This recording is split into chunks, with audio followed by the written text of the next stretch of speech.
Right, hello, welcome back to the Max Central YouTube channel, where today, little bit of a transfer roundup for you in terms of players who've signed. Have a guess who. But also some rumours over the last few days, and I'm going to tell you whether you should be believing them or you shouldn't be believing them, etc. But before we get into all that, if you haven't already, then please do like and subscribe for more Newcastle related content and soon to be Euros content. The Euros kicks off tonight. Germany, Scotland. To be honest, I don't think England will win. I think France are going to win. But yeah, enjoy the video. Kicking things off, it was confirmed yesterday about 4:30, 5 o'clock. Lloyd Kelly is a Newcastle player. He joins on July 1st from Bournemouth, but the club officially confirmed it. Pictures of him there. He will wear the number 25. I don't know if that's got any sort of special meaning behind it. I don't know, but it's good to get our first sign over the line. Looking back, I was quite harsh on Kelly when the rumours were first coming through.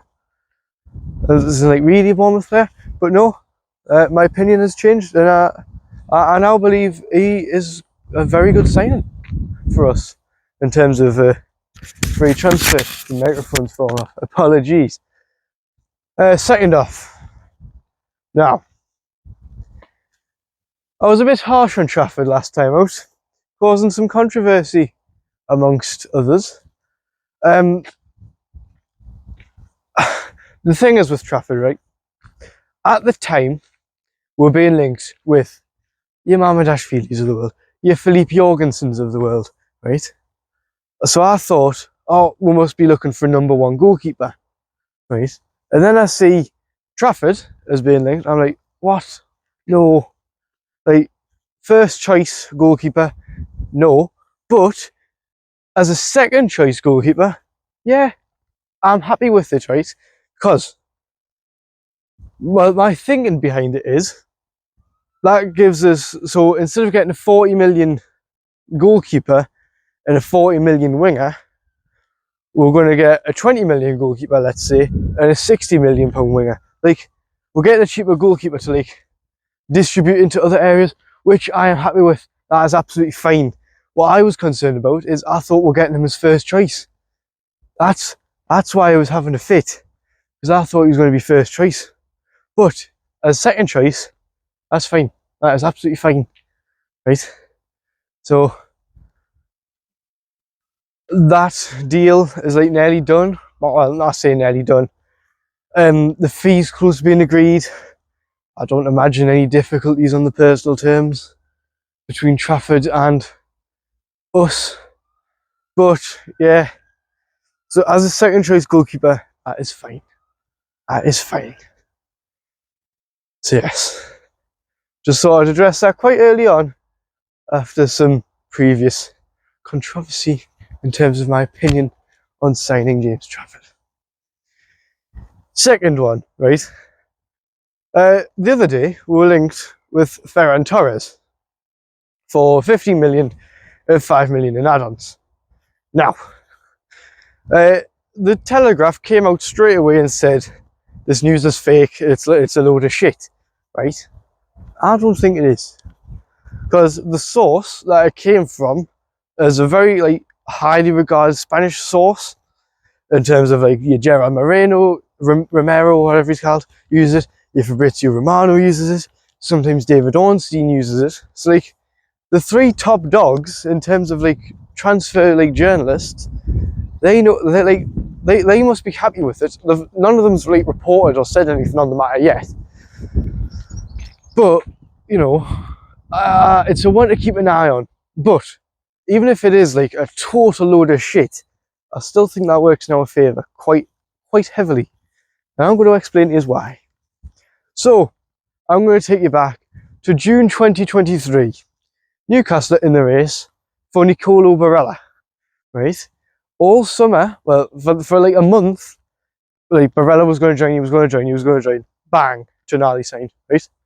There was no rumour of Tonali signing properly until 2 weeks before it happened, right? Like, there was no rumour of it happening. There was nothing being said at all. As I was saying before I was interrupted. Yeah, so but like there was no real rumour of Tonali joining until like a week or two before. He did say it was like constantly Barella's gonna say, and it came from that like Spanish source that like the thingy, the Ferran Torres. So yes, well the Ferran Torres himself might be like a load of shit in terms of a rumour, but could it be like a cover story because we're trying to get someone else from Barcelona? I don't know. It's just a thought. As I was saying before, yet again, being interrupted. I've just got to restart. Sorry, I'll cut it out if it needs to be. Ferran Torres might be a load of shit in terms of rumour. I think he's a cracking player. But it could be like a cover story. It's like trying to sign, I don't know, like fucking Rafinha, right? Just off the top of my head, Barcelona, Rafinha, right? It could be something like that, or it could just actually be a load of shit. But who knows? It's just a thought phase. But positive, but somewhat negative news as well.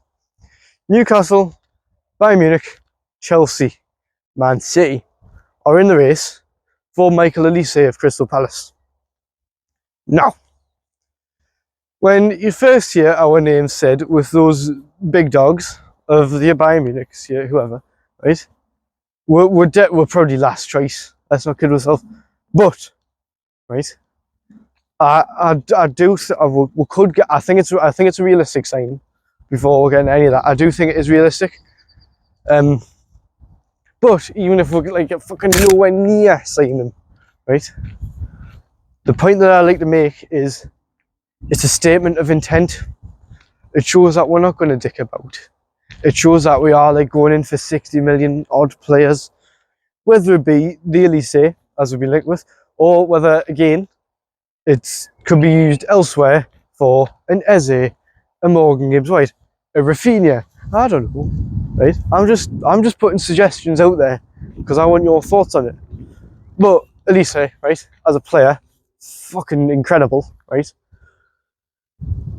If you're Olise, then right, So I'm going to pretend I'm talking to Olise when I'm talking to you, right? You've got Chelsea, Bayern Munich, Man United, us, Newcastle, right? Chelsea are a shit show. You never know what's going to happen with them.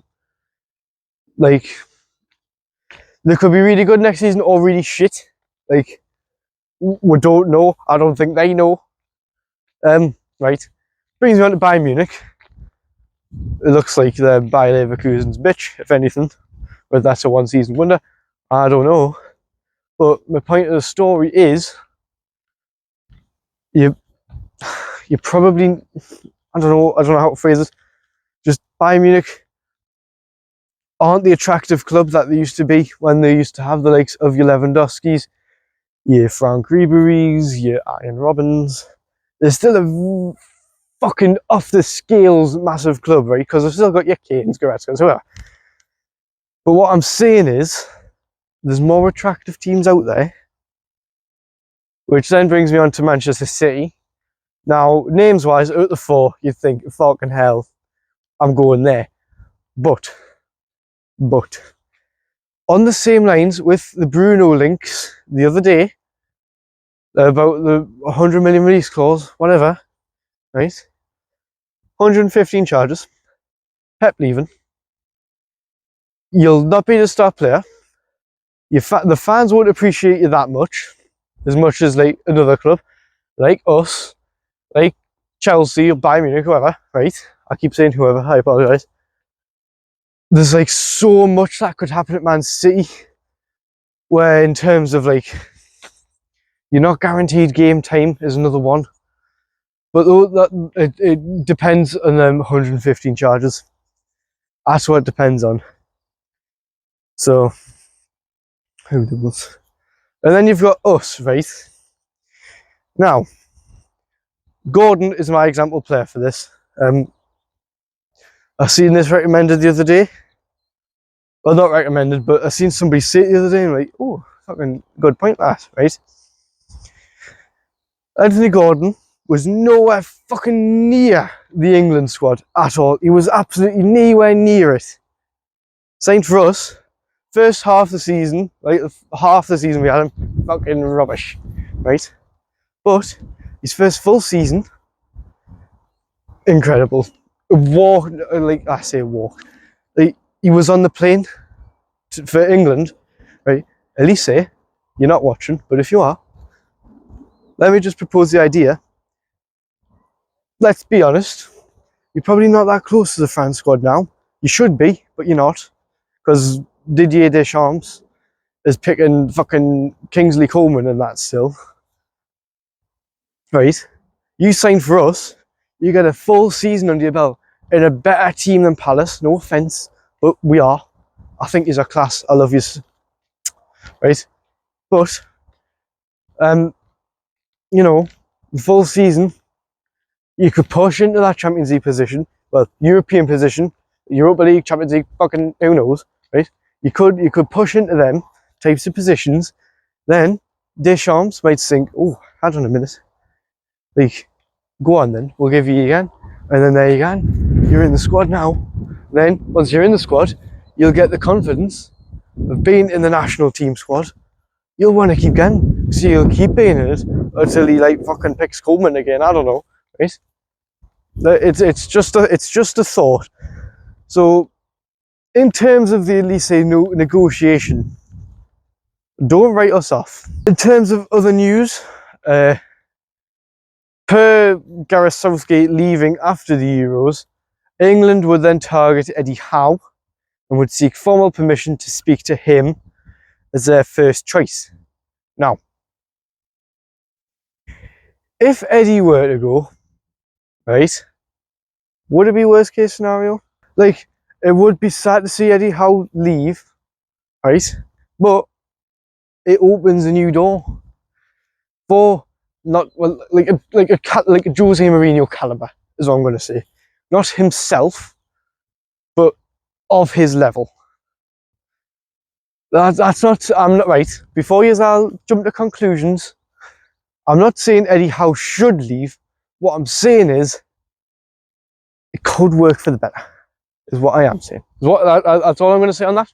I want your thoughts, but it's just an idea. It's just an idea, right? So before you're saying, oh, you want Eddie Howe sacked, no, I don't. No, I don't. Just trust the process. So, after all of that, that brings me to an end. Euros content will be coming out soon in terms of probably more transfer rumours. So yes, I hope you have enjoyed. If you haven't already, then please do like and subscribe for more Newcastle related content. Hope you enjoyed the video, and I'll see you in the next one.